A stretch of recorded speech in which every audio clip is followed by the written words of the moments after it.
میں نے آپ کے سامنے اللہ کے قرآن سے ایک سورت کی پہلی آیت پڑھی جس سورت کا نام سورہ فجر ہے، جس میں خدا کہہ رہا ہے مجھے فجر کی قسم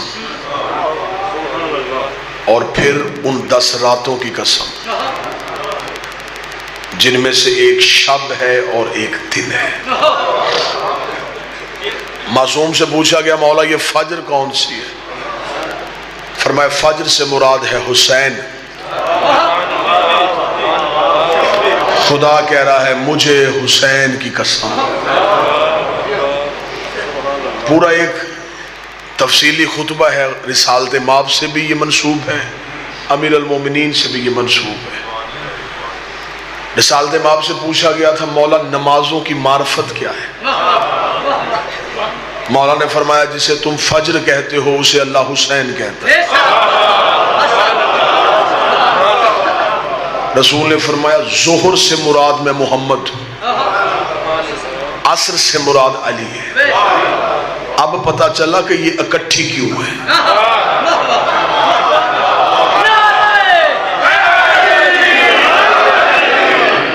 فجر سے مراد حسین، ظہر سے مراد رسول، عصر سے مراد علی۔ نبی کی حدیث جب میں نے پڑھی کہ عصر علی کو کہتے ہیں تو اب میں نے جب قرآن پڑھا تو اب قرآن کی معرفت ہوئی، والعصر مجھے علی کی قسم، ان الانسان لفی خسر، بے شک انسان گھاٹے میں، الا الذین آمنوا سوائے ان کے جو اس پہ ایمان لائے، وعاملوا الصالحات پھر اس کی ولایت پہ قائم رہے، وتواصوا بالحق وتواصوا بالصبر، حق سے مراد علی، صبر سے مراد حسین، جنہوں نے نہ پھر علی چھوڑا نہ حسین چھوڑا۔ تقریر کا تو دن ہی نہیں، شہزادے کی عزت پڑھوں گا اور صرف اس لیے کہ سارے جنازے پہ آئے ہیں، 2-4 معرفت کے جملے میں۔ فجر سے مراد حسین، ظہر سے مراد رسول، عصر سے مراد علی۔ رسول نے فرمایا مغرب ہے میری بیٹی سیدہ، مغرب سے مراد میری شہزادی، کیونکہ مغرب کا وقت وہ وقت ہے جس کا شمار نہ دن میں ہوتا ہے نہ رات میں ہوتا ہے۔ زہرا نہ نبوت میں ہے نہ امامت میں، لیکن مغرب کی اہمیت کیا ہے؟ مغرب کا ایک ہاتھ دن پہ ہوتا ہے، ایک رات پہ ہوتا ہے، جو دونوں کو روک کے رکھے۔ معرفت والی تقریر کرنا چاہتا، جو دونوں کو روک کے رکھے اسے مغرب کہتے ہیں، جو نبوت اور امامت کو روک کے رکھے اسے زہرا کہتے ہیں۔ مغرب وہ وقت ہے کہ بڑے سے بڑا نمازی بھی مغرب کے پورے وقت کو نہیں پا سکتا۔ معصوم فرماتے اتنی تیزی سے گزر جاتا ہے کہ 3 رکعتیں بھی پورے وقت میں ادا نہیں ہو سکتی، اور مغرب واحد نماز ہے جس کی کسر نہیں ہے۔ زہرا وہ اللہ کی نعمت ہے جس کے دشمن کے لیے عزت کا سمجھوتا نہیں ہے۔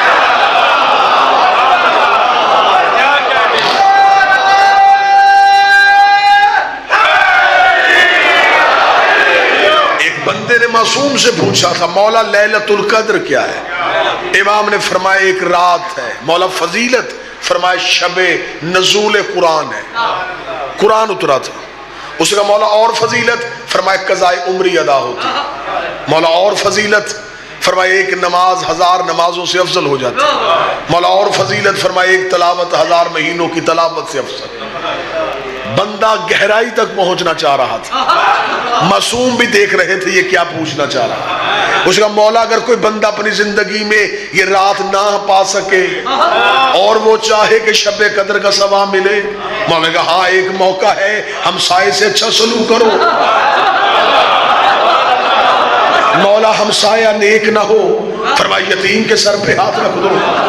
مولا یتیم نہ ملے، فرمایا کسی غریب کو کھانا کھلا دو۔ مولا غریب نہ ملے، فرمایا اللہ کی راہ میں بانٹ دو۔ مولا بانٹنے میں بھی کچھ نہ ملے تو پھر کیا کریں؟ اتنا کہنا تھا، امام کا دروازہ آ گیا۔ امام نے کہا پوچھنا کیا چاہتا ہے؟ اس نے کہا حقیقت لیلۃ القدر کیا ہے؟ امام نے کہا اچھا، اگر حقیقت پوچھنا چاہتا ہے، حقیقت ہے لیلۃ القدر ہماری دادی زہرا کا نام ہے۔ رات کو سوتے وقت بطول کے دشمن پہ لعنت بھیجا کر ساری رات لیلۃ القدر کا سوال۔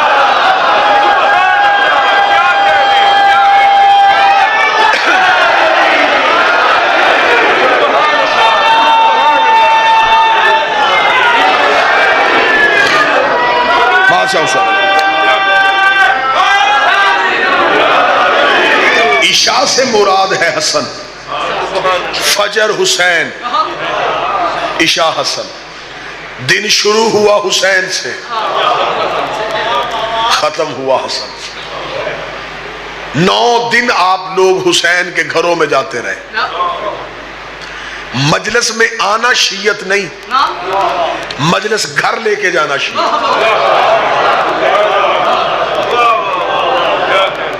کوئی بندہ نہ سمجھے کہ عزاداری ہماری وجہ سے ہے، ہم عزاداری کی، ہم نے ماتم کو زندہ نہیں رکھا ہوا،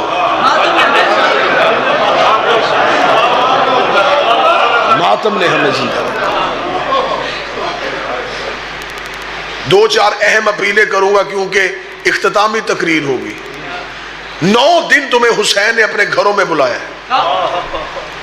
جو حسین تمہیں 9 دن گھر بلا رہا ہے، اس نے 10ویں دن تمہیں بازاروں میں کیوں بھیجا؟ صرف اس وجہ سے کہ یہ مجلسیں نہیں ہوتی، یہ حسین کا ادارہ ہوتا ہے، اور یہ وحد حسین کا ادارہ ہے، جہاں 80 سال کے بوڑھے کے ساتھ 6 سال کا بچہ بیٹھتا ہے، جہاں پڑھے لکھے کے ساتھ جڑ کے ان پڑھ بیٹھتا ہے، جہاں امیر کے پہلو میں غریب بیٹھتا ہے، امیر کو امیری پہ ناز نہیں ہوتا، غریب کو غربت پہ شرمندگی نہیں ہوتی۔ حسین سب کو اکٹھا کر کے بٹھا دیتا ہے۔ حسین تمہیں اپنے گھر بلا کے اکٹھا بٹھا کے سمجھاتا ہے کہ اگر میرے گھر اکٹھے بیٹھ سکتے ہو تو اپنے گھروں میں بھی اکٹھے رہ سکتے ہو، میرے گھر بغیر غرور کے رہ سکتے ہو، اپنے گھروں میں بھی بغیر تکبر کے رہ سکتے ہو۔ جتنی دیر تم حسین کے گھر رہے، تم چاہو بھی تو گناہ نہیں کر سکتے۔ میں 2-4 اہم اپیلیں کروں گا، اب توجہ میری طرف۔ جتنی دیر آپ امام حسین کے گھر میں رہیں گے، آپ چاہے بھی تو گناہ نہیں کر سکتے۔ کیوں نہیں کر سکتے؟ جسم آپ کا، اختیار آپ کا، گناہ کیوں نہیں ہو رہا؟ اس لیے کہ اس وقت آپ کے ذہنوں کا مالک حسین۔ آپ گناہ کے بارے میں سوچ بھی نہیں سکتے، اس لیے کہ اس وقت آپ حسین کو اپنا مالک بنا بیٹھے۔ حسین چاہتے ہیں کہ جیسے میرے گھر میں تمہارا مالک میں تھا، تمہارے گھر میں بھی تمہارا مالک میں رہا۔ صرف یہ نہیں کہ میرے گھر آؤ تو پھر شیعہ بنو، اپنے گھر میں بھی رہ کے شیعہ۔ یزید ذات نہیں، کردار ہے۔ خود شراب پیے یزید پہ لعنت کرے، کوئی حق نہیں اسے یزید پہ لعنت کرے۔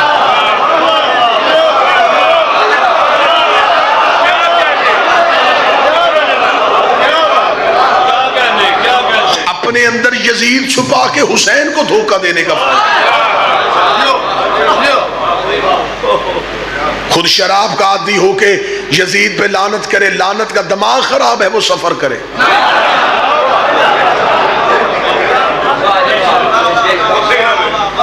یزید بہت اہم اپیلیں کرنا چاہوں، شیعہ ہو تو پھر ایسا شیعہ ہو، کردار شیعت والا، افکار شیعت والا۔ تیرے گاؤں میں تیرے عقیدے کا دشمن بھی اپنے گھر کے بچوں کو کہے ان سے مذہب نہیں ملتا لیکن ان سے بہتر انسان کوئی نہیں۔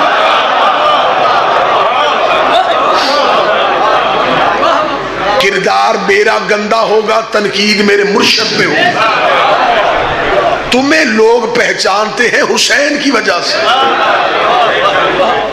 تمہاری زمانے میں پہچان ہے حسین کی وجہ سے۔ لہٰذا اگر 9 دن حسین کے گھر آئے ہو، تو یہ امام بارگاہوں کے دروازے نہیں کھلے تھے؟ آج پوری رات پوری دنیا میں حسین کے کسی گھر کا دروازہ بند نہیں ہوگا۔ آج دروازے کھلے رہیں گے۔ کیوں کھلے رہیں گے؟ حسین آج بھی گڑ بنا رہا ہے۔ حسین آج رات اپنے ماتمیوں کو کہتا ہے میرے گھر کے دروازے کھلے رکھنا، ہو سکتا ہے کوئی بھٹکتا ہوا ہر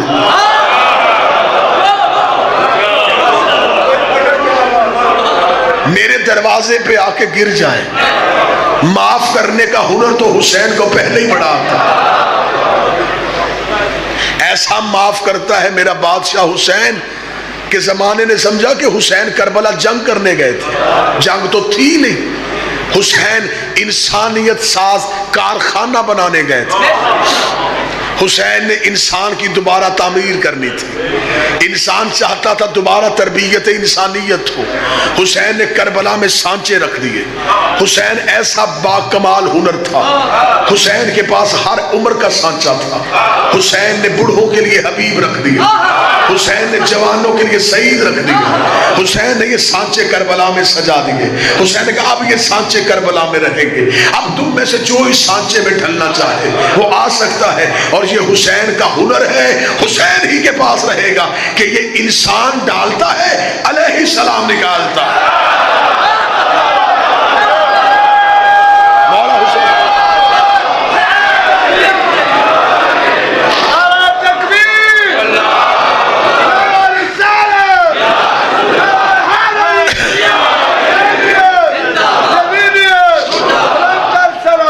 اللہم صلی علی محمد۔ لہٰذا یہ اپیلیں میری شیعہ احباب کے ساتھ کہ اگر ہم کو آج یہ رات مل ہی گئی ہے، یہ رات ہے حسین سے تجدید وفا کی رات۔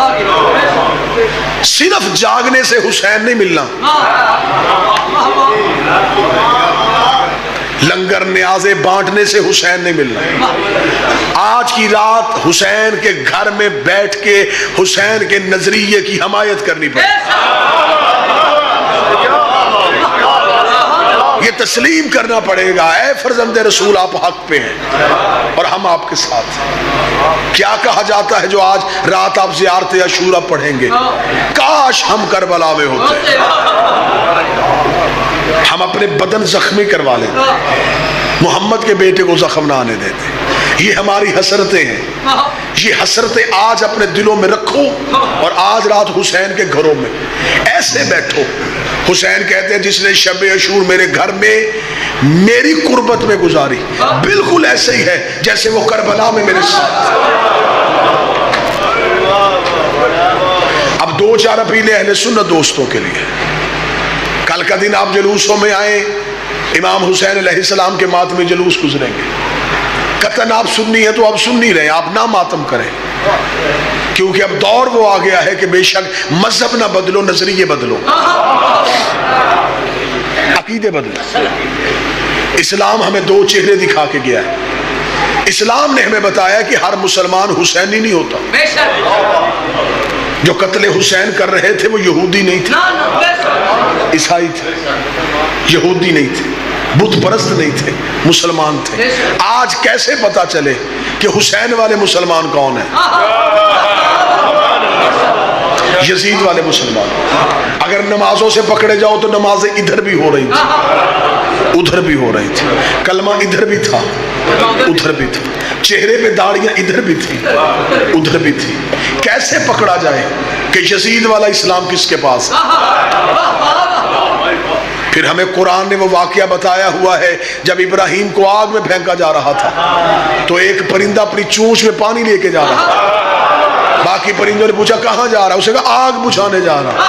انہوں نے کہا قطرے سے نہیں بجھنی، اسے کہا پتہ ہے نہیں بجھنی، تو اسے کہا پھر جا کیوں رہا ہے؟ اسے کہا قطرہ پھینک کے اللہ کو گواہ بنا لوں گا کہ میرا تعلق ابراہیم سے ہے، نمرود سے نہیں ہے۔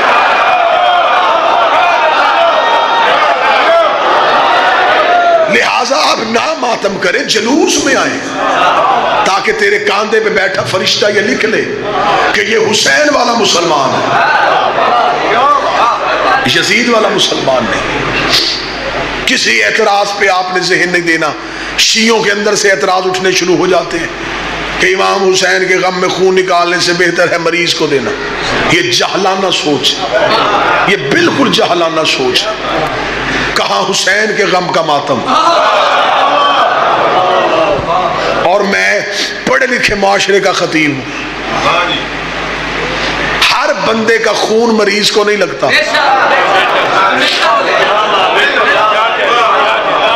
بندہ اپنی مرضی سے ہسپتال میں جا کے کہ جی میں خون دینے ہیں، وہ لے لیں گے؟ وہ پہلے تیرا بلڈ سیمپل لیں گے، پھر اسے لیبارٹری میں بھیجیں گے، پھر اس کے ٹیسٹ کریں گے. اس میں انفیکشن تو نہیں، اس میں وائرس تو نہیں، یہ خون اس قابل ہے کہ کسی مریض کو لگ سکے؟ بلڈ بینک مریض کا خون نہیں لیتا، حسین مریض کا لیتا ہے، شفا کر کے واپس.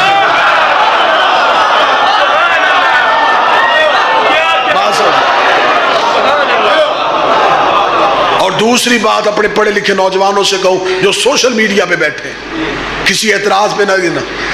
یہ جو مریض کو خون دیا جاتا ہے یہ ہر خون کی نالی سے نہیں نکلتا، یہ خاص خون کی رگ ہوتی ہے جس سے وہ خون زندگی کے لیے دیا جاتا ہے. جو ہم زنجیر میں خون نکالتے ہیں وہ اس رگ کا نہیں ہوتا. یہ انسان کی کمر کے اندر بریک بریک خون کی رگیں ہیں جن سے وہ خون نکلتا ہے، اور وہ خون نکلے تو زندگی بڑھتی ہے.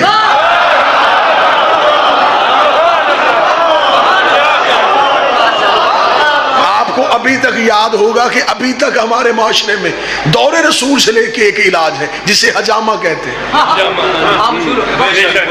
وہ ہے جسم سے خون کا نکلنا تاکہ جسم کے خون کی سرکولیشن بہتر ہو.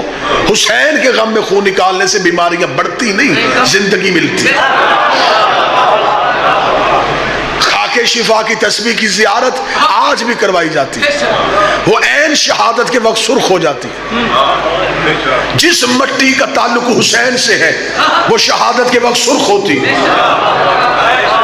اب جس کا تعلق حسین سے ہوگا اس کے جسم کی مٹی شہادت کے وقت سرخ ہوگی. ماتم پہ کوئی اعتراض نہیں ہو سکتا، ماتم کسی فتوے کا محتاج نہیں. عزاداری کے لیے کسی مجتہد سے پوچھنے کی ضرورت نہیں. عزاداری ہماری روح ہے، عزاداری ہمارا اصول ہے. ہم عزاداری کو اپنی زندگی سمجھتے ہیں، ہم عبادت سمجھتے ہیں. عزاداری شبیر کا ماتم کسی فتوے کا محتاج نہیں. لہذا گزارش یہ کروں گا، عہد حسین یہ ہے، حسین نے پیغام ولایت کو بلند کیا تھا. علی ولی اللہ کو نہ چھوڑنا، شبیر کے ماتم کو نہ چھوڑنا، سادات کی توہین نہ کرنا، اور بطول کے دشمن کی عزت نہ کرنا.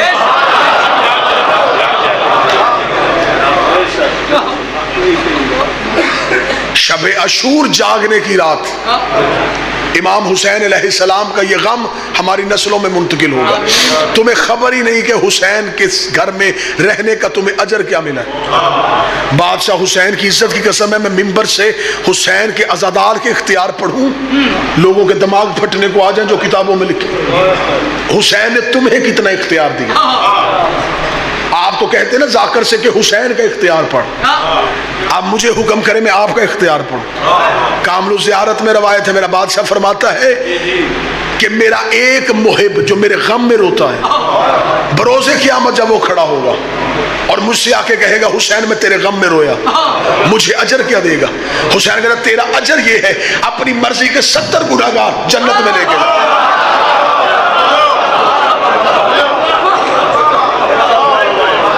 اپنی مرضی کے 70 گناہگار جنت میں لے جائے. لوگ کہتے ہیں کہ حسین شفاعت کرتا ہے کہ نہیں کرتا. حسین اپنے عزادار سے شفاعت کروا رہا ہے. اور بندے نے کہا کہ مولا تیرے رونے کا سب سے بڑا اجر کیا ہے؟ امام نے کہا اجر تو بہت ہے مجھے رونے کے، لیکن اگر میں سب سے بڑا اجر بتاؤں، اس کا مولا بتائیں. فرمایا سب سے بڑا اجر یہ ہے کہ جب مومن مجھے رونے والا، یہاں رونے کا لفظ ہے، عزادار کا لفظ ہے، رونے والا، جب مجھے رونے والا پہلی رات قبر میں جاتا تو اس کی قبر کے گرد سے 40 قبروں سے عذاب اٹھا لیا جاتا. روایت پوری سننا، 40 گرد کی قبروں سے عذاب اٹھا لیا جاتا. جن قبروں پہ عذاب ہو رہا ہوتا ہے وہ مردے کہتے ہیں فرشتوں سے، عذاب والوں سے کہ ہماری کوئی نیکی پیچھے سے آئی؟ وہ کہتے نہیں، تو ہماری قبروں سے عذاب کیوں اٹھ گیا؟ وہ کہتے شکر کر، تیرے قبرستان میں حسین کا عزادار آ گیا۔ وہ مرنے والا کہتا ہے وہ اپنی قبر میں آیا، عذاب ہماری قبر سے اٹھ گیا، اب تیری روح قابو میں ہے تو رکھ۔ امام فرماتے ہیں جب وہ کہتے ہیں کہ وہ تو اپنی قبر میں آیا، عذاب ہماری قبروں سے کیوں اٹھ گیا؟ ملائکہ کہتے ہیں ہم اس لیے عرش میں واپس جا رہے ہیں، خدا نے ہمیں حکم دیا ہے قبریں چھوڑو عرش میں واپس آؤ، کیونکہ آج اس کی قبر پہ پہلی رات ہے، آج اس کی قبر کے باہر رونے کے لیے حسین کی ماں آ رہی ہے۔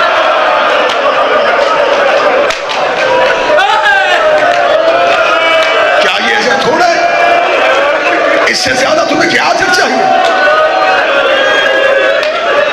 آج کوئی دعا اپنی نہ مانگنا، آج اپنے لیے کچھ بھی نہ مانگنا۔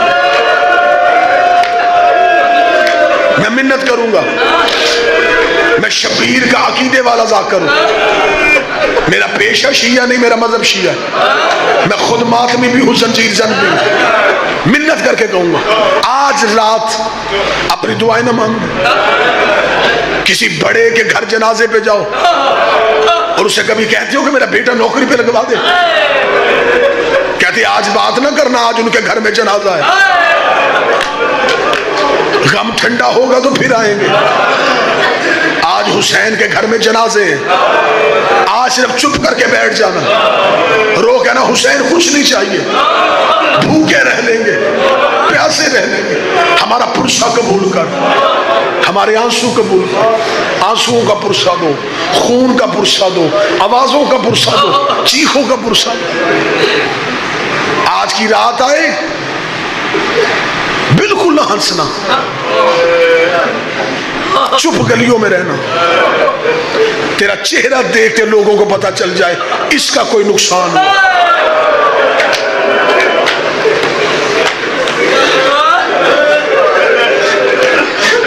کل والا دن ننگے سر ننگے پاؤں، گریبان کھول کے آستینے کھول کے حسین کی یاد میں گزارنا۔ یہ جو رات آ رہی ہے یہ شہیدوں کی رات، اس سے اگلی رات غریبوں کی رات۔